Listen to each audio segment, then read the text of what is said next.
जय हिंद। मारू नाम सचिन जोशी है। हूँ लालवाड़ी सिटवन एरिया में संस्कार टाउनशिप सोसायटी एरिया में 12 वर्षथी रहूँ छूँ। सोसायटी ऑलमोस्ट 15 वर्ष जूनी है અને દર વર્ષે ચોમાસા દરમિયાન અમારી સોસાયટીને ઘણી બધી અગવડતાઓનો સામનો કરવો પડે છે। ખાસ કરીને ચોમાસા દરમિયાન જે રોડ રસ્તાનો ઉકેલ નથી આવ્યો, આટલા વર્ષથી અમે રજૂઆત કરી છે, રોડ રસ્તા નથી એટલે ગારા કીચડ થઈ જાય છે।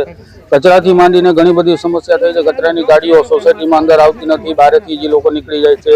માણસો, બાળકો, વૃદ્ધો આવા જવામાં તકલીફ પડે છે। 2 દિવસ પહેલા જ મારા વાઇફ, હું પાછળની સોસાયટીમાં રહું છું, આ ભાઈએ ત્યાં પણ શૂટિંગ કર્યું છે, મારા વાઇફ મારી દીકરીને લઈને જતા હતા, એક્ટિવા સ્લીપથી પડી ગયા હતા, જાનહાની ન થઈ, સારું થયું। પણ અત્યારે અહીંયા આજુબાજુના માણસોએ, રહીશો અહીંયા ટાઇલ્સના કટકા ને એવું નાખીને એ ગારો બુરવાનો ટ્રાય કર્યો છે। તો હવે કોઈ પડશે તો એને એ વધારે ઇન્જુરી થઈ શકે એવી સમસ્યા છે। બીજું ગારા કીચડ થાય છે, પાણી ભરાઈ જાય છે, મચ્છરજન્ય રોગચાળો દર વર્ષે ફાટી નીકળે છે। દર વર્ષે નાના બાળકોને ખાસ કરીને આની સમસ્યાઓનો સામનો કરવો પડે છે। અમે લોકો ઘણી બધી રીતે હેરાન છીએ।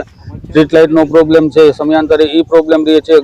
ભૂગર્ભ ગટર છે તો ભૂગર્ભ ગટરમાં પણ એ જ સમસ્યાઓનો સામનો કરવો પડે છે પણ ચોમાસા દરમિયાન એનો ઉકેલ નથી આવતો એટલે એ પણ એક સમસ્યા છે। સ્ટ્રીટ લાઇટ વારે વારે રિપેર કરાવવી પડે છે, કમ્પ્લેન કરવી પડે છે અને ખાસ કરીને રોડ રસ્તા નથી। આજે અમે લોકોએ થાકી હારીને સોસાયટી વાળાએ બધા ભેગા થઈને ખાડા પૂજન કર્યું છે કે તંત્રની આ દિશામાં એની નજર પડે ને અમારા આ સમસ્યાઓનો ઉકેલ લઈ આવે।